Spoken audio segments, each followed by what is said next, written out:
Welcome to another episode of MoTorque, the show where we bring you cars, bikes, action, adventure, motorsports, and anything to do with torque. On tonight's episode, the brand new Honda Accord,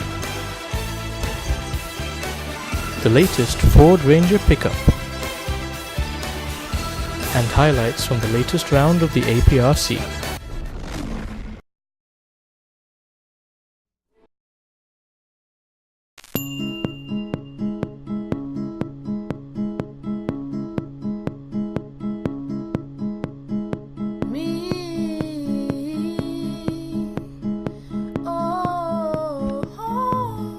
Honda is perhaps best known over here for its compact cars like the City, Fit and Civic, and lately the hybrid Insight, mainly because of our national obsession with fuel economy and the belief that smaller cars provide it. The larger Accord is more of a niche player here, in stark contrast to its position in other markets where it is one of Honda's best sellers. It really is our loss because every generation of Accord has been an exceptional car, marrying Honda's traditional strengths of sportiness, bomb-proof reliability, and Swiss watch-grade quality with family-friendly space, comfort, and smoothness.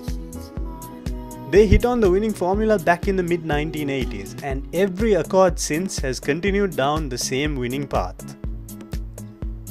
In this segment, we'll be looking at the latest 9th generation Accord, which is a completely new car and not a facelift of the previous generation, with a lot of thought put into making it more efficient in line with Honda's present corporate direction. The new Accord is more compact than the previous model, shorter and slightly narrower, but it has a longer wheelbase to ensure that the interior space is not compromised at all. Advanced construction materials mean that it has actually lost weight, something that rarely happens to new models in this day and age. In terms of looks, Honda have clearly gone for evolution rather than revolution, and though it is all new, this car is still quite clearly related to what went before. Not that it's a bad thing, you understand, since the Accord has always been quietly handsome in appearance. The front end has a nice aggressive edge to it with the deep bumper, wide grille and slim headlights, while the side profile is enhanced by the addition of two character lines as well as subtle flares to the wheel arches. Bigger wheels would undoubtedly make it look even sharper, but overall this is definitely a handsome car that is likely to age well. Inside, the revised dashboard is a major upgrade, with twin displays, revised instruments and more premium materials. Build quality and finish are at a very high level, which is nothing less than you'd expect from Honda. The twin display screens are the major highlight, with the smaller screen in the position where you'd expect to find a radio being a touchscreen to control all the entertainment functions, and the larger screen on top used as a display. Unfortunately, our test car was not equipped with the higher-end infotainment options that make full use of these screens, so in this instance, they aren't really able to showcase their full potential. The test car did have the option of streaming music from your mobile phone or other device via Bluetooth, and it integrates extremely well, indexing your music very quickly and switching between tracks with no delay, and playing music with excellent sound quality. That said, the basics are done exactly right, especially from behind the wheel. The driver's seat adjusts in a seemingly infinite number of ways to help get comfy, and the tilting and telescoping wheel has a wide range of adjustment to make sure you get your driving position exactly perfect. The steering wheel itself is nice and chunky and fits very well in your hands, while all the other controls are logically laid out and operate with pleasing precision. Space and comfort, front and rear, is excellent, with plenty of stretching room even for rear passengers. The seats have been designed to provide comfort and support over the longest distances according to Honda, and they do the job remarkably well, so even hundreds of kilometers at a stretch won't tire you out.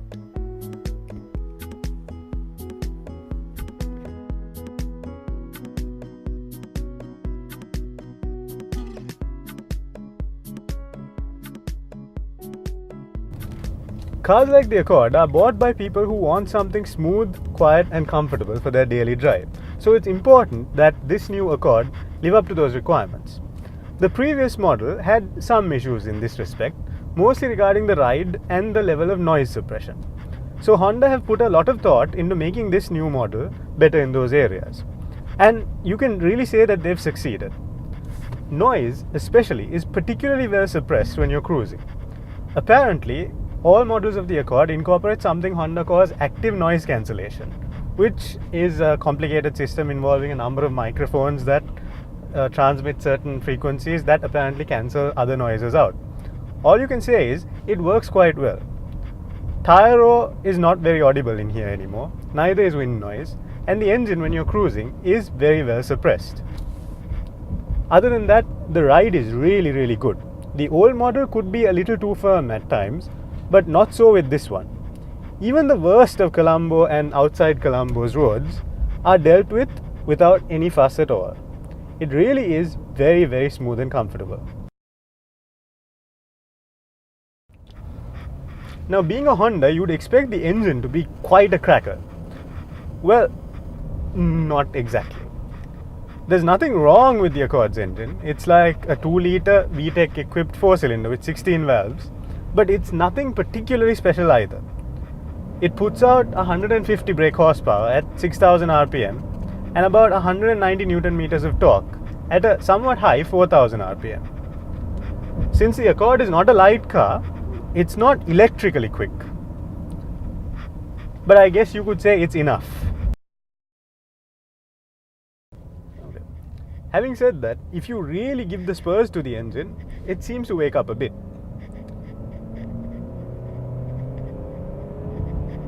And it makes a nice noise while doing so as well.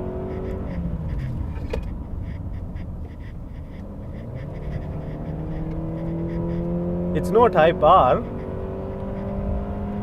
but the Honda DNA actually does shine through at times. Honda say that they've made the new Accord sportier than before as well. It's apparently 5 whole kilos lighter and been tuned to be more responsive. Both the steering and suspension have apparently received tweaks. On the road, it does actually feel a little more responsive than before.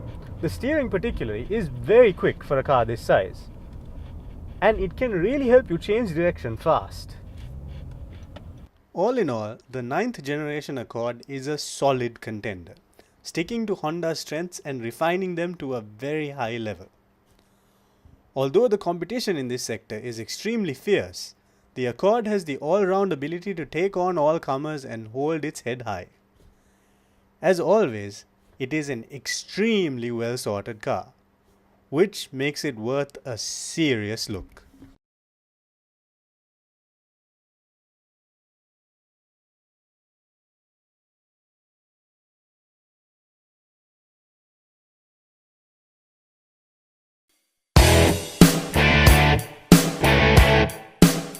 Pickup trucks are as American as apple pie, baseball, and randomly invading countries to give them some freedom. So it isn't surprising that the best-selling vehicle in the United States for the past 32 years has been a pickup truck, the F-150 made by Ford. It is basically an automotive Swiss Army knife, with an almost infinite number of variants for pretty much any type of application that you could possibly think of. But you know, it's not just the Americans who appreciate the virtues of a pickup truck. Many other countries in the world have use for their wide range of abilities and buy them in large numbers. Countries like Thailand, Australia, and really even Sri Lanka. So, what was Ford to do if they wanted to take a chunk of this pickup truck market? Well, what they did is make a 3/4 sized F-150, put some efficient engines in it, and release it to the public. And this is the result, the new T6 Ford Ranger. First impressions count for a lot, and the Ranger certainly does make a lasting one.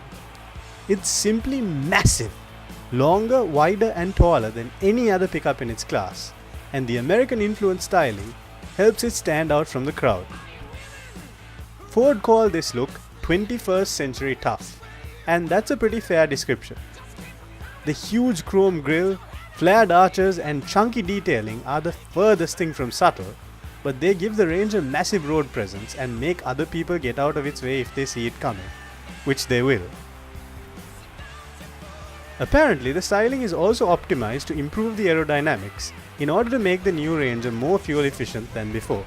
Step inside and the first thing you notice is that it's quite huge, with plenty of stretch out space front and rear. Ford paid a lot of attention when designing this Ranger to ensure that passengers didn't have to suffer from the usual pickup truck compromises, and it really does show when you're inside. Even rear passengers have ample legroom and a well-designed seat, ensuring comfort even over long distances. Up front it's even better, with nicely bolstered seats that have excellent support and even adjustable lumbar support for the driver. The only downside to this interior is the quality of the plastics. They aren't exactly high grade, but they have been built for utility after all and will no doubt last and stand up well to years and years of hard use. More evidence of the level of thought Ford have put into this truck can be seen in the number of storage spaces in the cabin.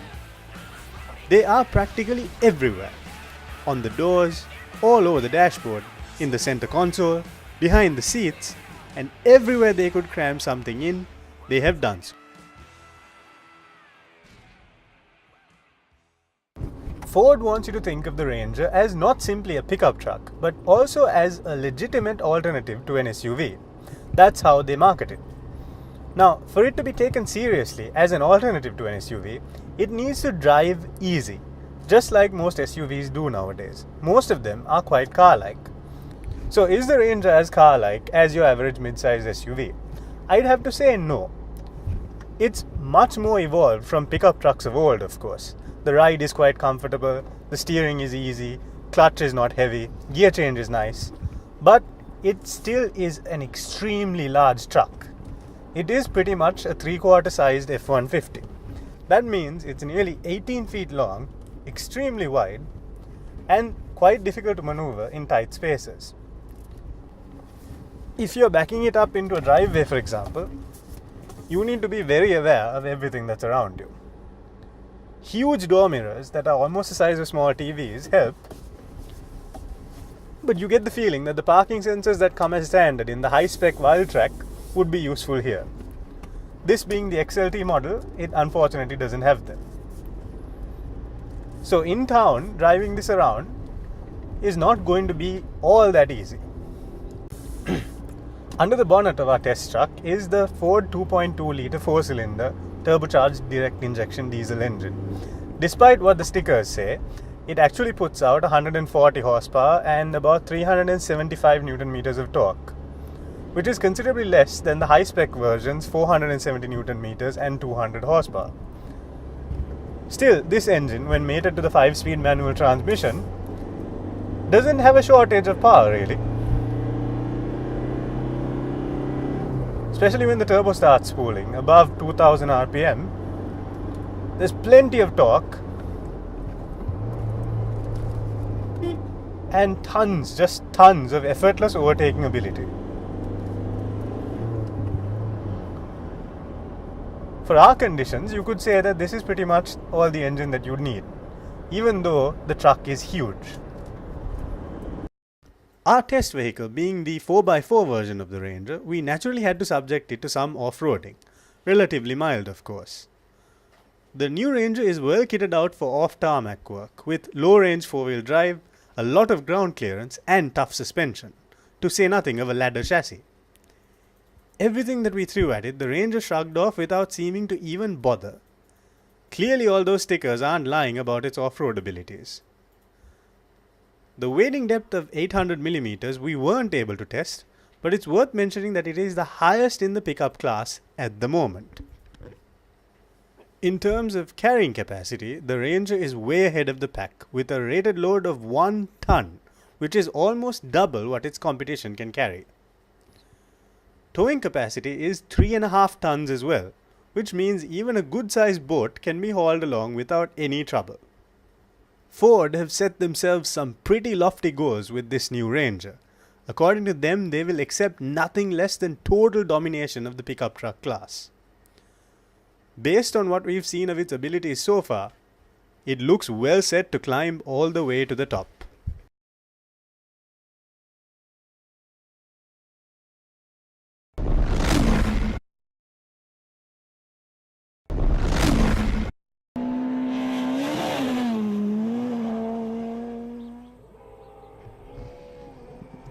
Predictably, the first day of the 2014 Asia Pacific Rally Championship, the New Zealand round, the Rally of Whangarei, came down to a two-way fight. Two men in two identical cars, teammates in fact in the MRF Tyres team. On the one hand, the European champion Jan Kopecky. On the other hand, the current Asia Pacific Rally Championship, Gaurav Gill. The fight began in stage one. Kopecky won it by just 1 second after 15 kilometres. Stage two, Gill lost 9 seconds with a spin. Very long, over 30. You got 3 left long, flat.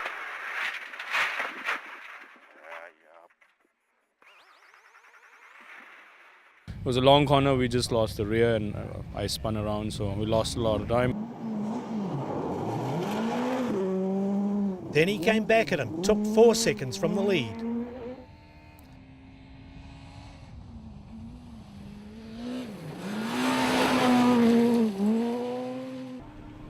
After lunch, the fight carried on. First Kopecky winning by 2 seconds. Then Gill matching that on the next test. But finally, the difficulty of running first on the fast but slippery Northland roads, and maybe a big charge by Kopecky, cost Gill plenty.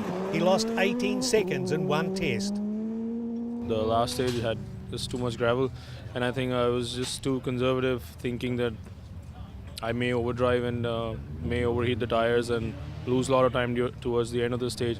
So I think that was not the best decision, but I mean, it's okay as long as we don't have any dramas. That's more important, and we're back here. We lost a lot of time though.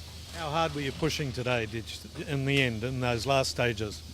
In the second loop, I tried to push on the first stage, but then I was a little bit afraid that I can destroy the tires on the long one. So over there I was driving a bit carefully, and I realized that the tires are working well. So on the last one I just decided that I will try to push more. Because it was again for everyone it was the new stage, so first pass, and for Gurau maybe he had more loose gravel on the top, so I said if we should push, so now it's the right time for this thing. Australian Mark Pedder held a lonely third place all day, struggling with brake and gearbox problems in his Mitsubishi, but finishing 4 minutes 43 seconds behind the leader.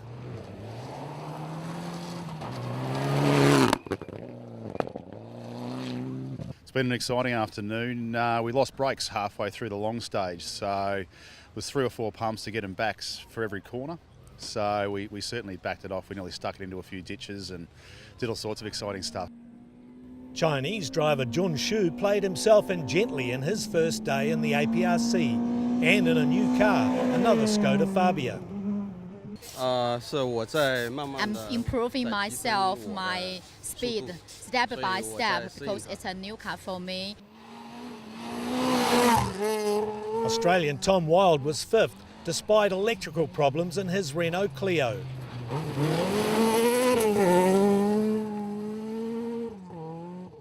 So Tom, you're here, but it's been one of those character building days, eh? Yeah, it has. It's been one of those days that you get every now and then. So, good start this morning, and finished off with a reasonable afternoon as well. Then came Kiwi Michael Young, the defending junior APRC champion, the Asia Cup winner last year, and the two-wheel drive cup winner. We've got to finish every day and every rally. If we want to, we've got to think about more of the championship more than each rally, because we probably don't have the outright speed, but if we finish every one, we could have a good spot at the end of the championship. And last year's Production Cup winner, Sanjay Takali, in 7th place. Yes, I'm very happy. I finished day one without any hiccups, and that's what my plan was. Of course, I backed off and didn't push, tried to learn the car. That was my basic aim, so I think I should be happy with it.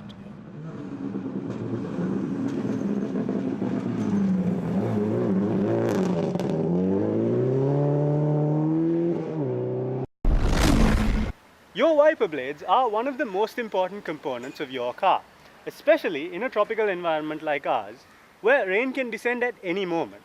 Unfortunately, it's something that a lot of us forget to check, because you don't think of it. Now, wiper blades can be damaged by various things, including being parked in the sun too long, being damaged by dust and dirt trapped under them, and so on.